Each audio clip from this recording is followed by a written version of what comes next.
All right. So to build on some of the stuff that I've been talking about in the past, in this case, the turns. We've been working on those diatonic turns, which are really cool. A lot of different ways to play them. Well, not a lot of different ways, a couple different ways to play them.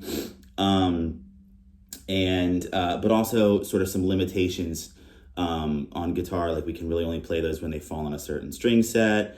We've talked about the way that they sound a little awkward when they come before an ascending pattern. So like, whoops, little awkward, little smoother when they come on sort of before the top note of a descending pattern. So we've talked quite a bit about those, but there's a lot of other sort of turn type material out there, even though a lot of these are not, like I'm using turns in like a very general way, sort of like ornaments, I guess is the proper term. Most of these are not technically turns, but anyway, the best place to look for some of this material is in the music of brass players. This is a huge part of their vocabulary, particularly trumpet players, but trombone players too. And in particular, I like to look for this stuff in the music of Clifford Brown, hallowed be his name. I've got a kind of list of these, and they can be pretty unusual and chromatic and cool.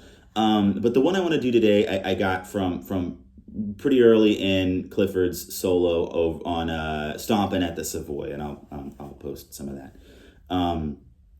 So this is what we might call like a constant structure if you're like a fusion nerd from the 70s or something. But what that means is that I'm going to play this I'm going to sort of enclose every note or ornament every note in the scale, but the actual ornament doesn't change. There's no modifications made based on like what diatonic notes are around it. It's going to be the exact same intervals every time. And those intervals are, if I'm going to ornament the C right here, I'm going to start a half step above my target note. So C sharp. I'm going to go up to D, up a half step to D, back to C sharp, down a whole step to B, and then up to C.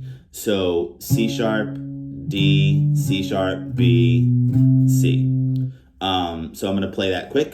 It's usually like 16th notes or maybe 16th notes triplets into an eighth note. So I'll play that through the scale. And this is, there really is only one practical fingering for that, and that is third finger, fourth finger, third finger, first finger, second finger. So as we start playing other things, your target note's always going to end up on the middle finger. I don't know that there's really like a practical way to do it any other way. But I'm going to play this up the scale. I'll play an octave of the scale here. So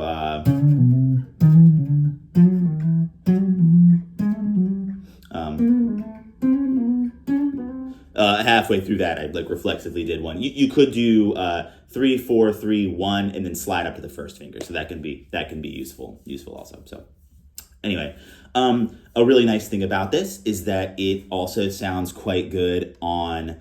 You sort of mentioned earlier that those diatonic turns can sound a little awkward when they come at the beginning of an ascending pattern. They sound much more natural descending.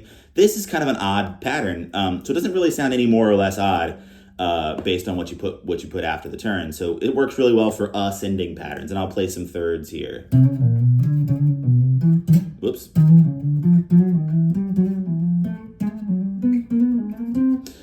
Sixths, whatever interval you want to do. Sounds good descending too. Triads are cool. That was awkward. So seventh chords, whatever it is you want to do. So they sound really good. And we might even have like a little bit of an advantage with these. We have like a limited fingering that we can do with them, but we can play them pretty easily off of any note once we've got the fingering down. Whereas something like this, for a trumpet player or a trombone player, is going to be more or less awkward depending on where it lands in the harmonic series. Like for example, a trombone playing this off of a C. I probably shouldn't go into this. I don't know. But I think if I'm playing it off of C, it should be reasonably easy to do. Yeah, playing it off of a B flat would probably, depending on the octave, I guess, would probably end up with some really weird slide positions really fast. But The interesting thing about this for a brass player is that there are a lot of these other turns, and the actual notes in the turn probably don't matter, or in the ornament probably don't matter as much as the ornament, the fact of the ornament.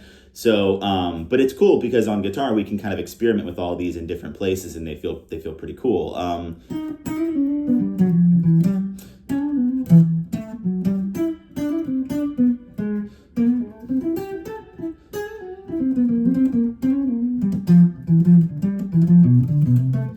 So they're really neat, and they can give you like a really cool kind of hard bop sort of feel, and but pretty fun to start working with, pretty fun to start getting into.